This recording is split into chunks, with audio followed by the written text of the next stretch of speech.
Kakinada rural మండలంలో SSC 2026 పరీక్షల్లో ప్రభుత్వ పాఠశాలలు మరోసారి తమ ప్రతిభను చాటుతూ విశేష విజయాన్ని నమోదు చేశాయి. 10వ తరగతిలో అద్భుత ఫలితాలు సాధించిన విద్యార్థులను అభినందించేందుకు ఎమ్మెల్యే పంత నానాజీ ఆదేశాల మేరకు ఎంఈఓ శాస్త్రి ఆధ్వర్యంలో అభినందన సభ నిర్వహించారు. ఈ కార్యక్రమంలో కాకినాడ జిల్లా తెలుగుదేశం పార్టీ ప్రధాన కార్యదర్శి పెంకే శ్రీనివాస్ బాబా అతిథిగా పాల్గొన్నారు. ఈ సందర్భంగా ఆయన మాట్లాడుతూ ఆంధ్రప్రదేశ్ విద్యాశాఖ మంత్రి నారా లోకేష్ నేతృత్వంలో అమలైన 100 రోజుల కార్యాచరణ ప్రణాళిక మంచి ఫలితాలను అందించిందని తెలిపారు. ప్రభుత్వ పాఠశాలలో ఉత్తీర్ణత శాతం 72.8% నుండి 78.39% పెరగడం ఈ ప్రణాళిక విజయానికి నిదర్శనమని పేర్కొన్నారు. గత 10 సంవత్సరాలుగా కాకినాడ రూరల్ నియోజకవర్గంలోని ప్రభుత్వ పాఠశాలలకు 10వ తరగతి విద్యార్థులకు అవసరమైన మెటీరియల్ ప్రభుత్వం ఇవ్వక ముందు ఆల్ ఇన్ వన్ మెటీరియల్ను అందిస్తున్నారని తెలిపారు. ఇంటర్మీడియట్ విద్యార్థులకు టెస్ట్ పేపర్లు కూడా అందించినట్లు తెలిపారు. ప్రభుత్వ పాఠశాల విద్యార్థులు కూడా ఉన్నత స్థాయికి చేరుకునే సామర్థ్యం కలిగి ఉన్నారని తెలియజేస్తూ మరింత శ్రమించి జీవితంలో ఉన్నత శిఖరాలను అధిరోహించాలని విద్యార్థులను ప్రోత్సహించారు.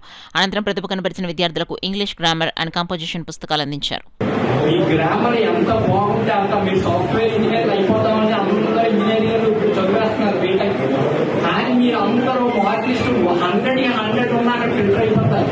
ఫస్ట్ హెచ్ఆర్ దగ్గర ఫిల్టర్ అయిపోతున్నారు మన పిల్లలందరూ గవర్నమెంట్ స్కూల్లో. ఎందుకంటే ఇంగ్లీష్ కమ్యూనికేషన్ స్కిల్స్. మీరు మెడ్రాస్ వెళ్తారు, బెంగళూరు వెళ్తారు ఇంటర్వ్యూ, అక్కడ ఇంగ్లీష్ కమ్యూనికేషన్ స్కిల్స్ మీద మీకు ఫస్ట్ ఒక టెస్ట్ పెడతారు, అలాగే యాప్టిట్యూడ్ మీద పెడతారు. దాన్ని 100% రోజు ఒక గంట కేటాయించి మీరు సైమల్టేనియస్గా ప్రిపేర్ అవ్వండి. మీకు ఇచ్చేదంటే నేను ఇంత మీదుగా చెప్పింది ఒక 10 మార్కులు తక్కువ వచ్చినా పర్లేదు, కానీ మీకు నాలెడ్జ్ బాగుండాలి.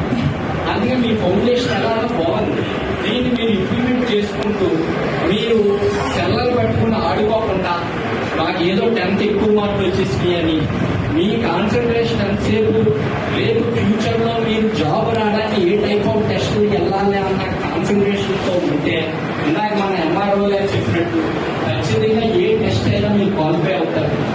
నా వంతు సాయంగా ఈ రోజు మీకు గిఫ్ట్గా ఇంగ్లీష్ గ్రామర్ బుక్స్ మీ అందరికీ ప్రజెంట్ పక్కన పెట్టుకుని నేను చెప్పిన గుర్తు పెట్టుకొని మీరు అందరూ నేర్చుకుంటారని మరొకసారి నారా లోకేష్ గారికి ధన్యవాదాలు తెలియజేస్తూ ఈ అవకాశం ఇచ్చిన అందరికీ